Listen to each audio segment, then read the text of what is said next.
Hello. Today we will going to discuss about the sociology.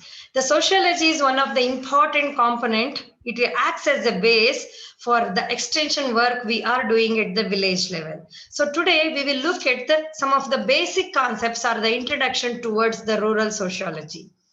See, whenever we are telling about the sociology, sociology is a word which is combination of two language words. The first one is the word, the socio is derived from a Latin word socius that means companion or association, whereas the logos is a word that is derived from a Greek language which means study or science.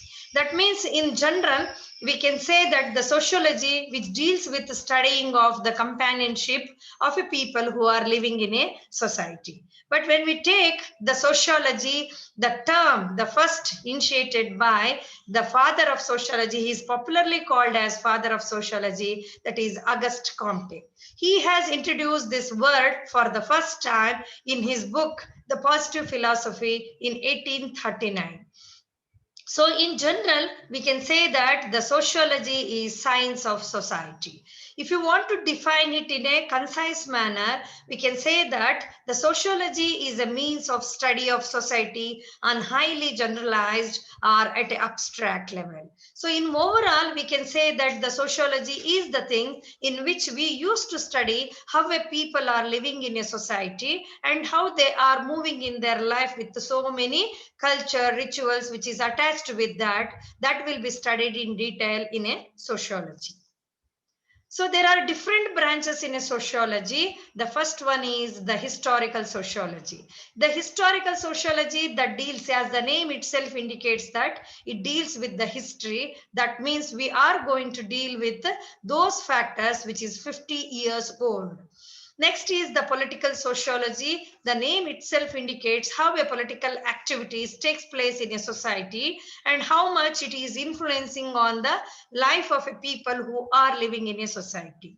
And the next one is the economic sociology. Economic sociology is a complex factor which involves in their getting the daily earnings to lead their life, or how the people are finding the means through which they can conduct their livelihood.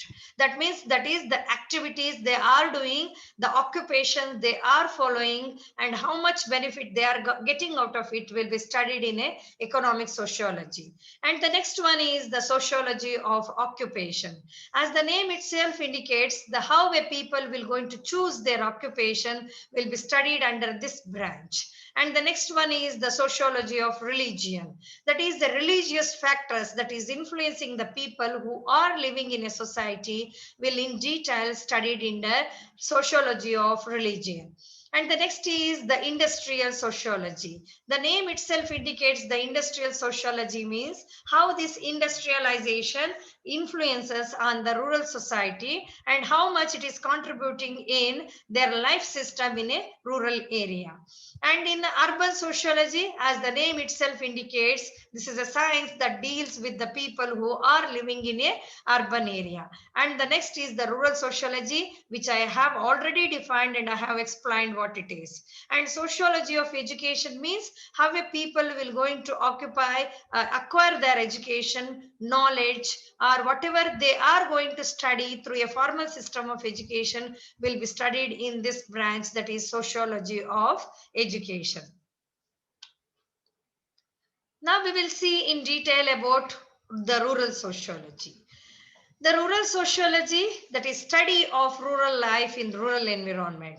That means, as I told, the sociology is the study of life in the rural, in a society, whereas rural sociology here, we are going to study how a people are living in a rural environment or in a rural society.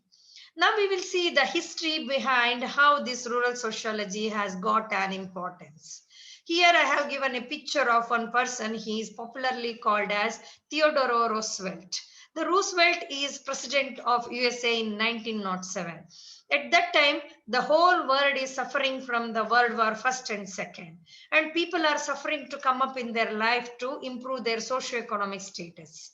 At that time, the president of USA has come out with so many programs to upbring the rural life to improve the rural area. As the wording is there, the India, usually Gandhiji used to tell that India lives in village. If you develop a village, your country will move towards the development or to achieve the success. In the same manner, Roosevelt also put lot of effort to improve the rural area, to upbring their socio-economic status, but he could not able to achieve the success what he was expected. At that time, he decided that he has to give the program which is based on the needs of the people or based on the requirement of the people. For that, he has appointed Country Life Commission. The Country Life Commission is mainly to study the rural life. What are their actual problems existing in the rural area, and what are all the resources available to fulfill or to come out with that of the solution for the problems which is already existing in the rural area.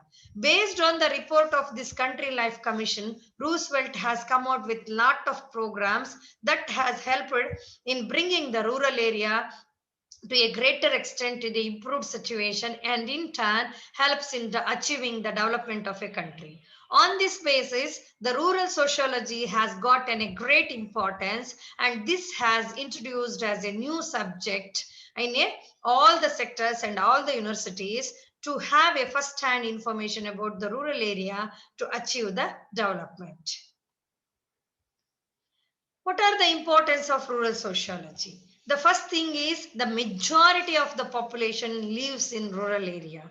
See, because India, we are having that the country's life rests in rural area. So majority we are all came from the rural area. So we must give more importance to study that.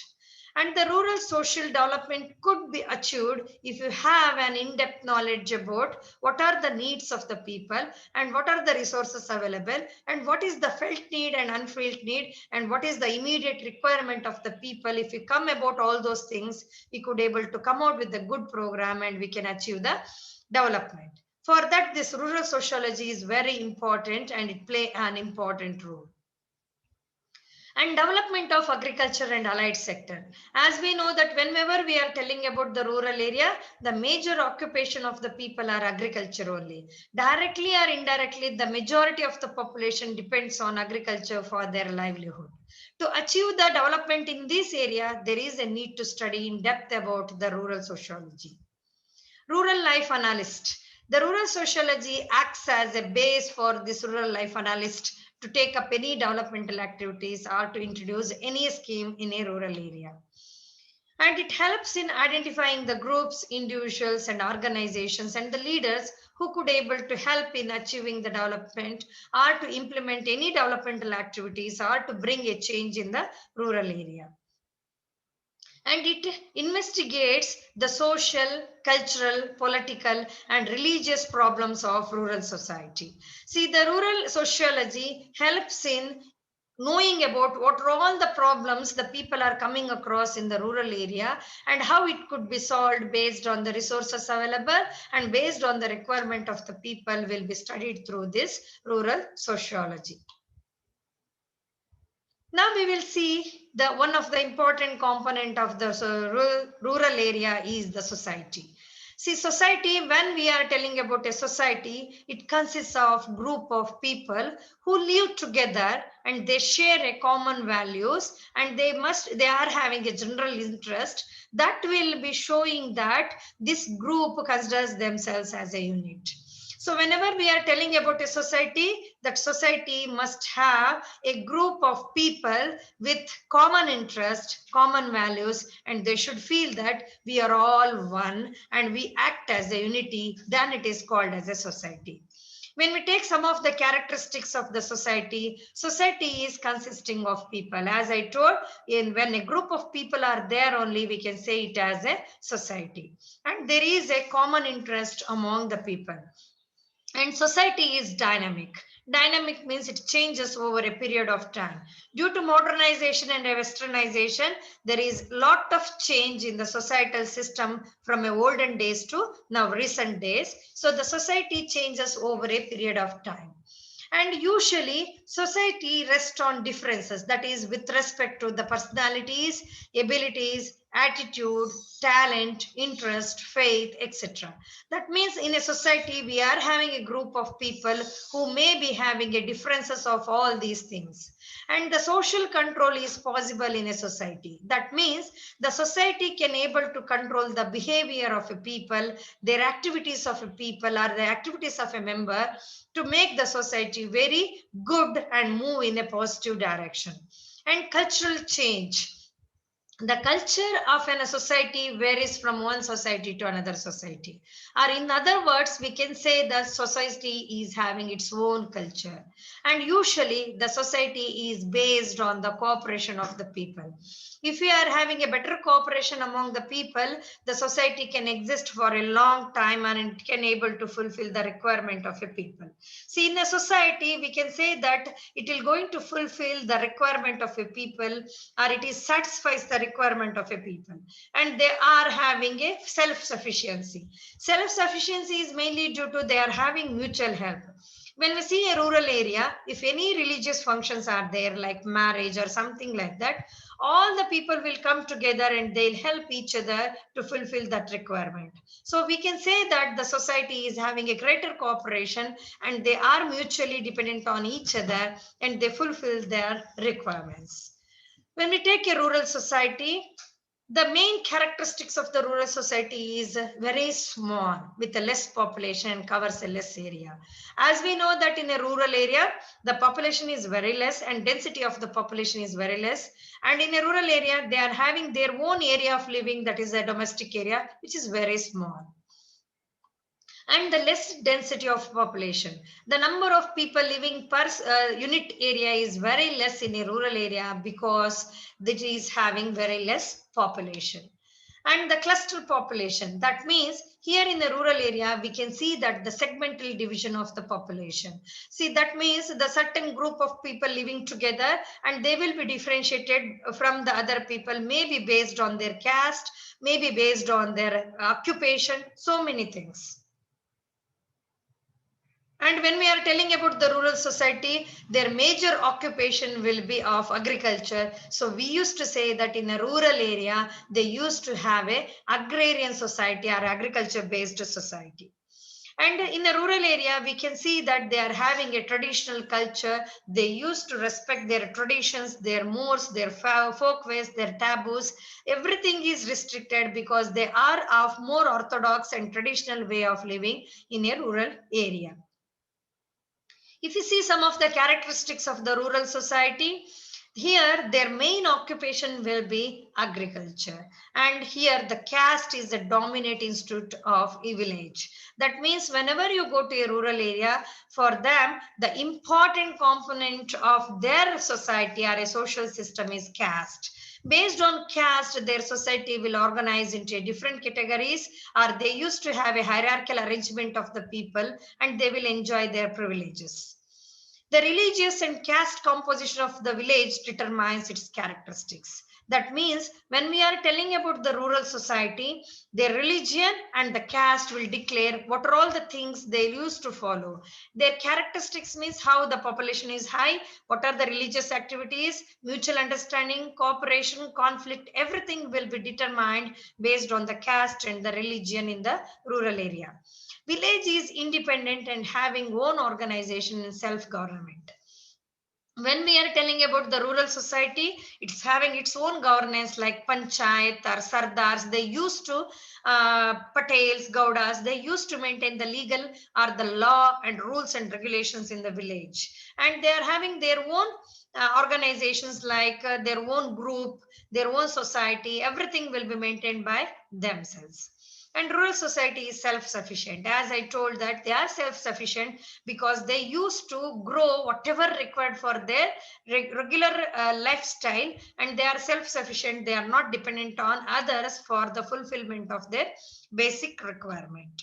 And there is a homogeneity of life. Whenever we are telling about the rural society, we can see that there is a homogeneous lifestyle in the rural area compared to the urban area. In an urban area, I can see a different kinds of people from a different religion, different geography, different places, different states. But whereas if you go to a rural area, there is a homogeneity in their lifestyle. And usually in the rural area, they used to have a less mobility, education level will be very less, and they used to lead a simplified way of their life, and they are more traditional. That means they are of patriotic type of life they used to live in a rural area. And usually in the rural area, the leadership is based on their traditions. That means they will going to declare some person as a leader, and he will going to be recognized as a leader for each and every activities. And many times the leadership is on hereditary.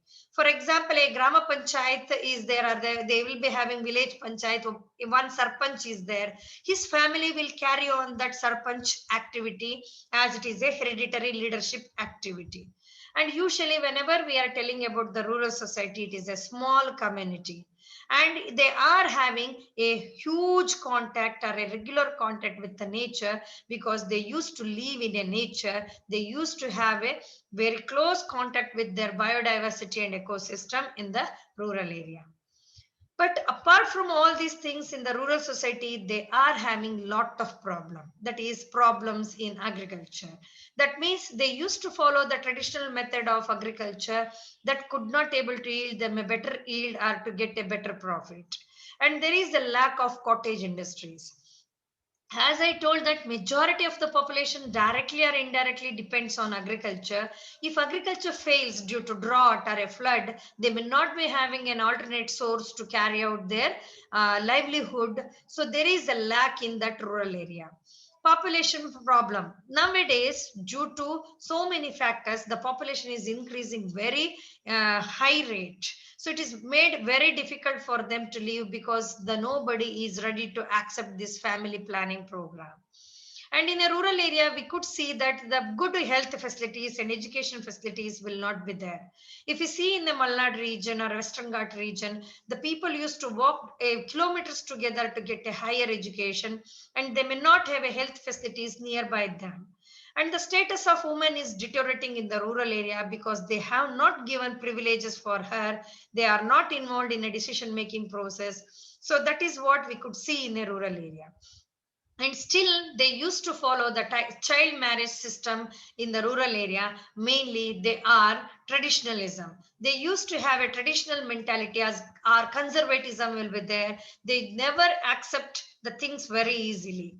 And we can see the unemployment problem in the rural area, mainly due to, as I told, that increase in population, opportunity for the other source of income will be very less, we could see the more unemployment. And landless laborers. Landless laborers is mainly due to subdivision and fragmentation of the land, make it uneconomical, and many times the indebtedness lead them to sell their land and leads to become a landless laborers. And rural indebtedness. This is mainly because they don't have a knowledge on different access of the financial sources. They used to take the money from money lenders, and they used to be indebted always. And even though there is a lot of development in some of the rural areas, we could see this untouchability and casteism.